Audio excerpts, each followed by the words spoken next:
we're back out in the shop working on the Nova. It's pretty much complete. We got the roll cage is about 95% done. It's raceable how it is. It doesn't have the passenger seat in it yet, but it doesn't need that to be raced. Everything's welded, bolted in, seats bolted in. Only thing I got to do is make a couple tabs to mount the seat belts to get them off of from mounting to the floor and get them mounted actually to the cage. We got our boost controller in here. This is gonna be this gauge here. Got it all wired up. Got it ready. Got our map sensors tucked away under here. Got the one for the MSD box, and then the one for the boost controller's way up in there too. We got our wiring panel wired up. Let's see what else. We got a bunch done, and the bad thing about it is we wasn't able to get really anything on video while we were doing it because it was just so much work. We've got the fuel line running from the pump in. Let's see here. Got it hooked up to the bottom of the tank. Got the fuel pump in, fuel filter, the return line, and I think that's pretty much all we had to do back here in the back. But the seat's completely done. It's bolted in tight.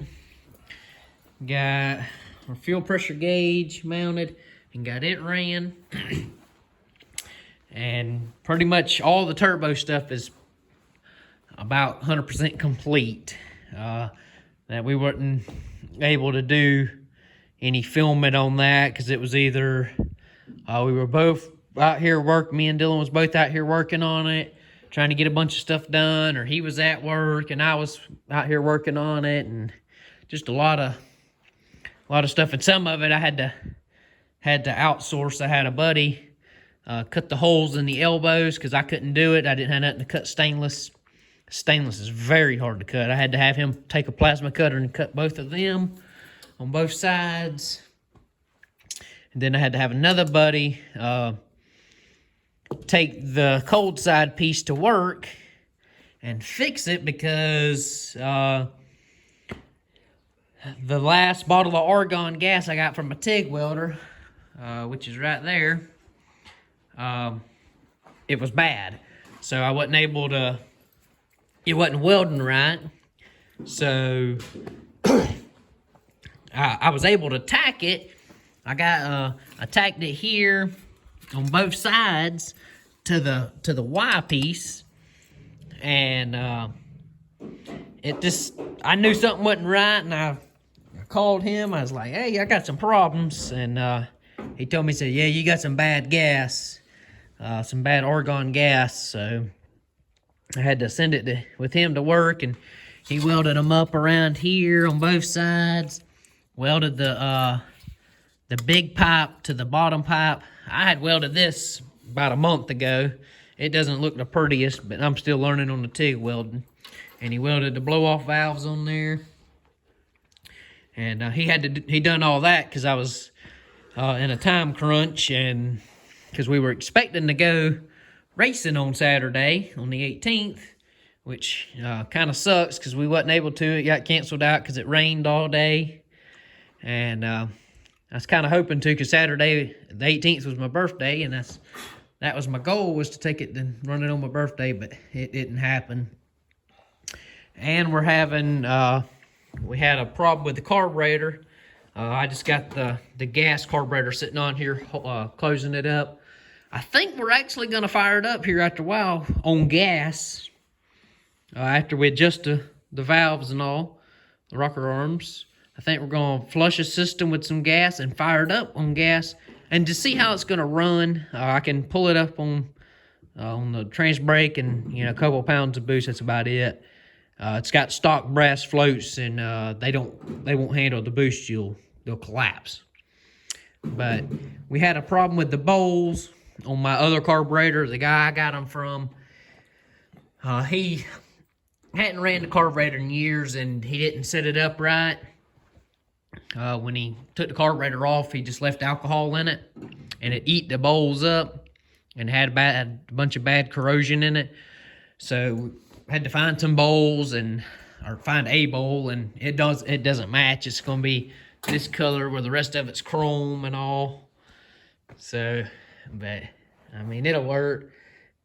Color don't really matter. I mean, I'm gonna have to eventually get dual needling seats anyways. Probably when the new motor gets put in here, because that thing's gonna want so much fuel. I mean, I've been reading it. It's gonna take so much fuel, and I really ain't all into going EFI. I mean, I may later way on down the road, but no time soon. But we got all the vacuum lines plumbed for the boost referenced, or the pressure gauge. It runs off a boost, so it pulls, when boost hits it, it increases the fuel pressure. And the blow-off valves. We got our 2 MAC valves for our wastegates. They're all hooked up and wired up. Only thing I'm waiting on now is I'm waiting on a U to come in, stainless 2-inch U to come off of the wastegates to go out to finish the exhaust. I had a couple straight pieces I was just gonna do just to get it, I could run it like that on Saturday. But I was like, well, Bing's, we didn't necessarily meet our goal. I mean, I could have went and ran it. I mean, I could have, I could have come up with a carburetor. I could have got the carburetor guy to get me some of the good floats and put in this carburetor and just ran gas. But I just, it rained anyway, so they canceled. So I was like, well, it ain't a big deal. And I couldn't street test it anyways, because it raining. And here it's rained for the last couple days. It rained Friday afternoon, rained Saturday, rained Sunday, and today's Monday. And it's still raining now. They're trying to rain. But we got our O2 sensor. Let's see, probably can't see it. We got an O2 sensor in there, and the exhaust pipe. Got the pipes coming out the sides. On both sides, that's 3-inch stainless pipes coming out the side. Had to cut the top of the core support out so I could pull the radiator out, mount the fan on the outside, buy a different style hose. I mean, it's just been one thing after another. And now I'm having trouble because this vacuum block, I guess it's tight, but I ordered this vacuum block and it only come with one plug and two plug-in fittings that you put hoses on. Well, it needs to be blocked off because that's not where it gets its vacuum from, or pressure. It goes through the back. So, and I can't get, it's some weird thread. I don't know, it's some weird thread that nobody local's got. So I'm trying to get a fitting for that. So for now, I'm just going to plug it off, put a bolt in it or something. But we have built oil pressure. We've had it running. It ran for what? How long has it run? 20 seconds? Yeah. I mean, and that was it. All it had was just the headers on it. It didn't have the turbos or nothing. And we were just bottle feeding it, putting a little gas down in the bowls and fired up and let it run for a minute and quit. And that was just to get oil and everything because the lifters had to pump up and all. But, I mean, I think it's, as far as I can think of, everything is pretty much done other than changing a couple little things. I mean, it's pretty much well done enough that it can be fired up and let it sit here and idle. Make sure there ain't no leaks. Make sure there ain't no boost leaks nowhere. I can't pull it up on, whatever boost that's in it that I'm going to run, which I'm not sure yet. I hadn't even messed with the boost controller yet. But do all that. So, and now I got to wait because the place we get our alcohol from, they're closed and won't be open till after the first of the year. So when I do get the carburetor, I'm still going to be basically at a standstill until I get some alcohol, because I personally only have 1 gallon left from when last time I bought some, back when we used to race go-karts a couple years ago. We were playing with them, and that's what they run. And my dad's got a couple from the junior dragster. I think we got a couple left over from it, from the last time he bought some. So, but I guess we're gonna pull these valve covers off of here, get it rolled over top dead center, get all the valves adjusted, dump a little fuel in this thing, get the fuel system flushed, get that vacuum piece blocked off, and see if we can't fire this thing up and let it sit here and run a few minutes. We can't actually, I'm not going to let it sit here and run a long time because it ain't got no water in it. Because it's getting pretty cold here in Alabama. So it's not quite a freezing. It's only been down to freezing one time, which is not as cold in this shop as it is out there in the yard. But, I mean, it's still cold enough that it can hurt a block and all. But, I guess we're going to pull these valve covers off, get that stuff adjusted, and get this fuel system flushed so we can fire this thing up.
we just had it running, and discovered a couple little fuel leaks, or one fuel leak actually. I got to replace this brand new fitting. It's leaking out of the end of it for some reason, and it's got a little oil leak, it looks like, and we got to pull the headers off, the turbos off, or turbos and the headers off, and retort the heads, and then it's pretty much put the other carburetor on when it gets done, which it should be done here next day or so, which I'm gonna probably change the floats in this carburetor, the gas carburetor. I'm gonna see if my carburetor guys got some, and put the good floats in this for boost, so I can actually make a test hit on it, because it's actually not, it's got brass floats in it and it'll crush them, the boost will. So, because I can't get no alcohol for 2 weeks till 3rd of January, because they're closed down for inventory and Christmas and all. So, but pretty happy with it so far. I mean, on the trans brake at like 3,200, it made like 2.5 pounds of boost, and that's not even really trying to. That's just pulling it up on the trans brake, and it's way, way, way, way, way rich. Like air fuel ratio is like 19 rich, and but this carburetor's never been tuned. I mean, even when we had it on the Blazer, it always ran good. It 60-footed better than the carburetor on Dylan's, but it didn't ever mile an hour as much as the carburetor on his. So I think the carburetor, even on this car, when it had the other motor in it, I think the carburetor was holding it back a lot. Especially now seeing an air fuel ratio gauge and seeing that it's way rich, really tells a lot. But I'm pretty much happy with it. I mean, we got a couple little things. I put the gears in, which I'll throw that clip in here when I done the gears. Alright, well, we got the gears out.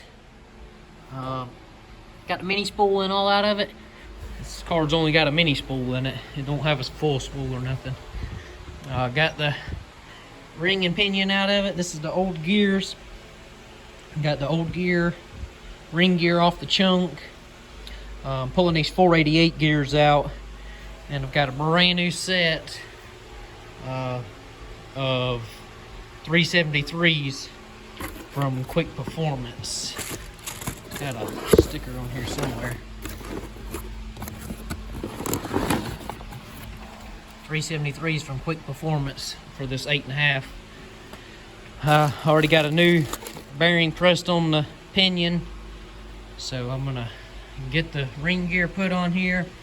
With this carrier, I have to run a ring gear spacer, about a 1/4 inch thick, roughly 1/8 inch. It come from Quick Performance as well.